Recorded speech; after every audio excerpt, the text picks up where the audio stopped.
Very good afternoon. हम यहाँ पर साइकोलॉजी स्टडी कर रहे हैं और पिछले लेक्चर में हमने कुछ एक दो टॉपिक यहाँ पे डिस्कस कर रहे थे। कुछ हमने इम्पोर्टेंट डेफिनेशंस यहाँ पर देखी थी, तो मैं वो रिवाइज करवा देती हूँ। उसके बाद हम नेक्स्ट जो भी आपका टॉपिक है उस पर चलते हैं।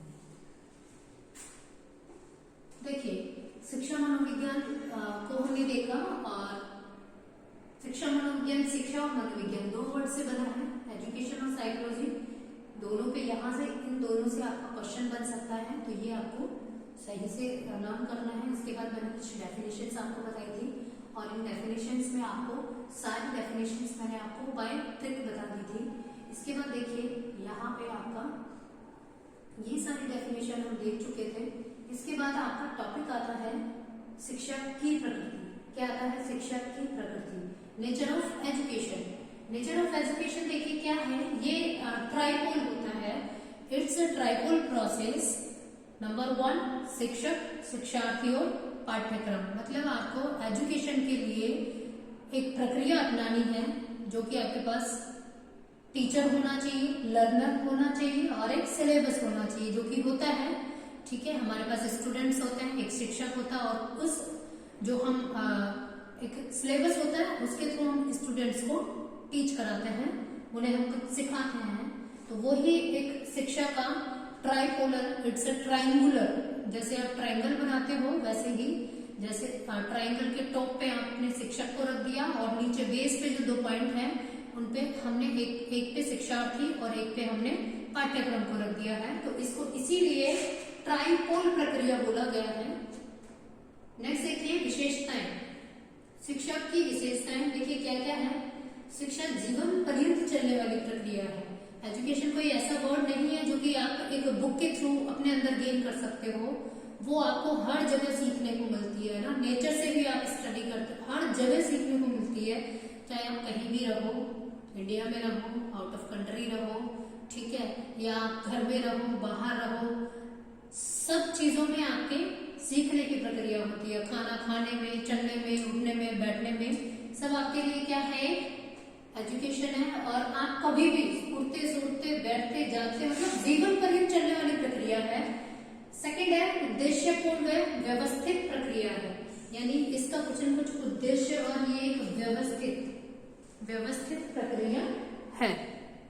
उद्देश्यपूर्ण मतलब आपका कुछ न कुछ यहाँ पर उद्देश्य है कि आपने क्यों आप वो कर रहे हैं। जैसे कि अभी ये जो लेक्चर देख रहे हैं उनका कोई ना कोई एम है कि हाँ, वो फर्स्ट ग्रेड की प्रिपरेशन कर रहे हैं, वो एनवीएस की प्रिपरेशन कर रहे हैं, वो केवीएस की प्रिपरेशन कर रहे हैं।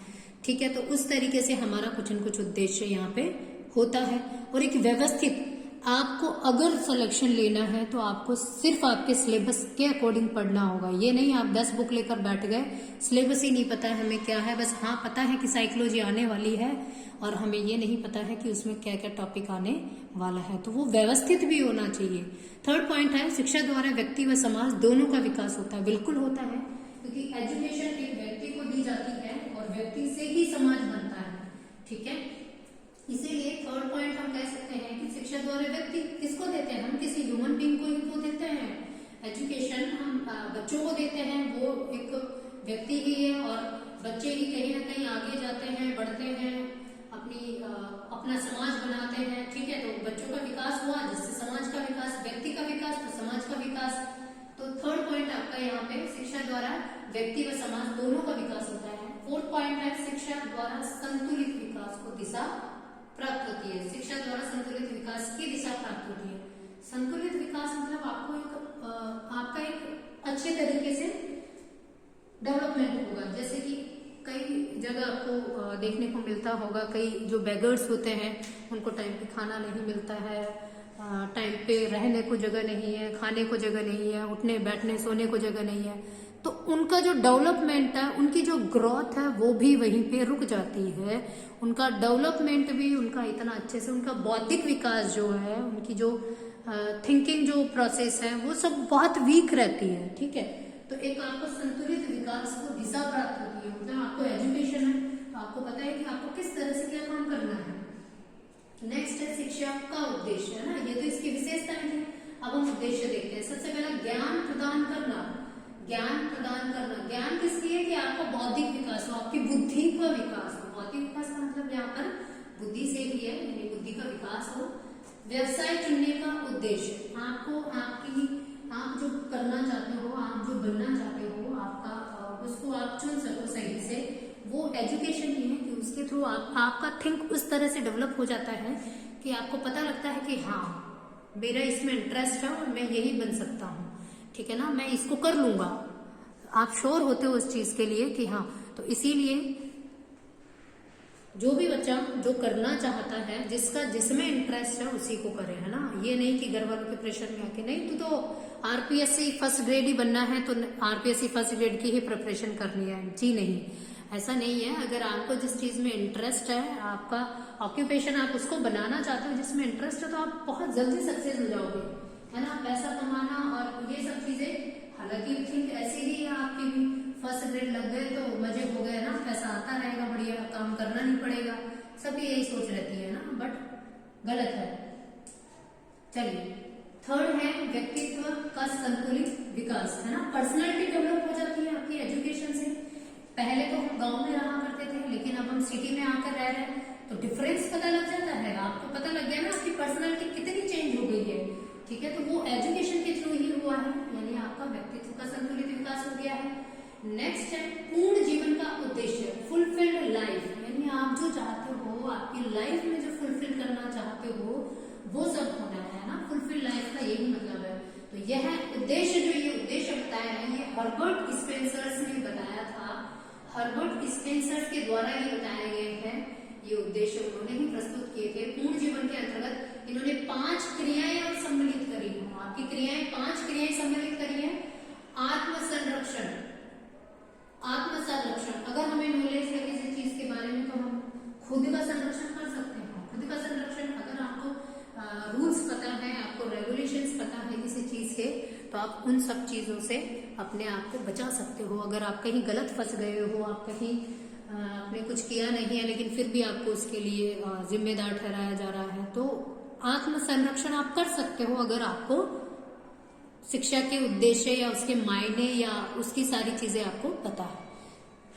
शिक्षा से आपको ये सब चीजें सीखने को मिलेगी। नेक्स्ट है व्यवसाय का चुनाव, जो कि अभी हमने डिस्कस कर लिया था, जो शिक्षा का उद्देश्य। यहां से आपका क्वेश्चन कैसे बनेगा कि जो हर्बर्ट स्पेंसर्स ने 5 क्रियाएं सम्मिलित की हैं, उनमें से आपको कोई 3 दे देगा और एक दूसरी दे देगा, है ना, जिनमें से आपको 5 पता होनी चाहिए। हर्बर्ट स्पेंसर ने 2 हमने डिस्कस करी। थर्ड, अपने घर के महत्वपूर्ण सदस्य होना, ये भी बहुत जरूरी है कि आपको अपना घर का एक सदस्य तो होते हैं, लेकिन कई बार ऐसा होता है ना कि हमारे मदर फादर हमारी बात का मान ही नहीं रखते हैं। हम बोलते हैं कि नहीं ये ऐसा होना चाहिए, लेकिन नहीं, हम तो उनकी बात का मान रखते हैं, लेकिन मदर फादर बोलते हैं कि नहीं तू तो छोटा है, तेरे को समझ नहीं है ना। तो एक अपना महत्वपूर्ण, अपने घर में हमारा कुछ दायित्व बनता है और हम वो पूरा करते हैं, तो कई बार हमें उसके जो भी यहाँ पर हम वर्ड यूज कर सकते हैं कि हमें जो इज्जत मिलनी चाहिए वो नहीं मिल पाती है बेसिकली, है ना। यहाँ से ऐसे समझ सकते हो। तो हमारा अपने घर के महत्वपूर्ण सदस्य होना भी जरूरी है। समाज में अपना योगदान देना, चाहे आप इकोनॉमिकली अपना योगदान दो या वैसे दो, निःशुल्क दो, है ना, लेकिन समाज में आपका कुछ न कुछ योगदान होना चाहिए। 5th है खाली समय को बेहतर प्रयोग करना, ये भी आपको आनी चाहिए कि अगर आप खाली बैठे हुए हो तो आपको उसको किस तरीके से यूज करना है, किस तरीके से करना है, उसको काम में लेना है। तो हमारे हर्बर्ट जो साहब थे, स्पेंसर्स जो साहब थे, इनको पहले ही पता लग गया था कि 21वीं सदी में जियो सिम आने वाली है और लोग फालतू बैठ के और घंटा घंटा उस पर निकालने हैं, है ना। तो ऐसा मत करिए, टाइम है आपके पास, खाली समय, आप उसको अच्छे से यूज करिए। चलिए, 5th उद्देश्य है इसका चरित्र निर्माण। जॉन डीवी ने इसको महत्वपूर्ण माना था, चरित्र निर्माण को। देखिए, चरित्र निर्माण, चरित्र बहुत बड़ा वर्ड है, ऐसा नहीं है चरित्र सिर्फ आप ये इस चीज से कैटेगराइज नहीं कर सकते हो कि वो इंसान ऐसा है कि उसने 2 शादियां कर लिया तो उसका चरित्र वो कैरेक्टरलेस है, नहीं। इससे हम उसको डिफाइन नहीं कर सकते हैं, इसको हम उससे जज नहीं कर सकते हैं। सिर्फ ये चीज देखकर उसका चरित्र हम वहां पर डिफाइन नहीं कर सकते हैं, है ना। तो चरित्र बहुत अपने आप में बहुत बड़ा सिलेबस है, बहुत बड़ी चीज है, ठीक है। तो जॉन डीवी ने इसको महत्वपूर्ण माना है। 6 है व्यक्तिगत उद्देश्य, स्वयं का विकास, है ना, ये हमारा ही खुद का उद्देश्य है कि हम अपना ही विकास करें। और 7th है सामाजिक उद्देश्य। इस तरीके से ये आपके कुछ शिक्षा के उद्देश्य थे। और इसके बाद आपका मनोविज्ञान का अर्थ। मनोविज्ञान का अर्थ आता है, देखिए प्रारंभ में मनोविज्ञान जो हमारे सुकरात थे, अरस्तु थे, वो सब ये सब दर्शन शास्त्री थे ना। ये सब जो मनोविज्ञान था, मनोविज्ञान था ही नहीं एक्चुअल में, कुछ दर्शन शास्त्र था, ठीक है ना। प्रारंभ में मनोविज्ञान दर्शन शास्त्र की ही एक शाखा के रूप में माना जाता था। जो हमारे सुकरात, अरस्तु वगैरह थे, ये इसको दर्शन, वो बहुत बड़े दर्शन शास्त्री थे, है ना, तो दर्शन शास्त्र। परंतु बाद में यह एक स्वतंत्र विषय के रूप में सामने आया और फिर दर्शन शास्त्र से ही इसको बाहर निकाला गया मनोविज्ञान को। एबिंगहास एक साइंटिस्ट है, इन्होंने बोला है कि मनोविज्ञान का भूतकाल अत्यंत लंबा है परंतु इतिहास काफी छोटा है। इतिहास हमारे 21वीं सदी में, जो कि वुंट ने बोला है कि मनोविज्ञान व्यवहारिक है ना, व्यवहार का विज्ञान है। जबकि जो इसका भूतकाल है, सुकरात, अरस्तु, है ना, ये इन्होंने इसको, ये भूतकाल के हैं तो वो बहुत लेंथी है, बहुत लंबा है। जो मनोविज्ञान का जो भूतकाल है वो बहुत लंबा है परंतु इतिहास काफी छोटा है। तो एबिंगहास ने ऐसा बोला था। उत्पत्ति गैरिट के अनुसार, गैरिट साइंटिस्ट थे, इनके अनुसार साइकोलॉजी, ये हम पढ़ चुके हैं, साइकोलॉजी यूनानी ग्रीक भाषा का शब्द है जो कि साइकी प्लस लोगोस से बना है। आत्मा का अध्ययन, है ना, यानी स्टडी ऑफ सोल, आत्मा का अध्ययन। अब देखिए किस तरीके से आपकी जो स्टडी आई थी, यहाँ मैं एक ट्रिक बता रही हूँ आपको। जैसे सबसे पहले आत्मा का विज्ञान आया, फिर मन का आया, फिर चेतना का और फिर व्यवहार का। तो आम चाव से खाओ, आम चाव से खाओ, आम आत्मा, मैं से मन, च से चेतना, व से व्यवहार, आम चाव से खाओ, है ना। इन सबसे आपको पता लग गया कि सबसे पहले आत्मा का व्यवहार, आत्मा का अध्ययन आया, उसके बाद मन का विज्ञान, उसके बाद चेतना का और फिर व्यवहार का। तो अब आप स्क्रीनशॉट ले लीजिए, इसके बाद हम नेक्स्ट क्लास में करते हैं। यहाँ से स्क्रीनशॉट लीजिए अपना।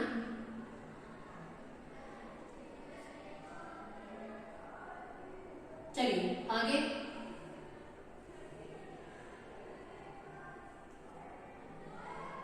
हो गया ना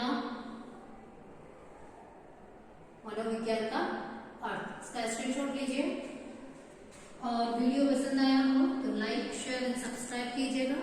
थैंक यू।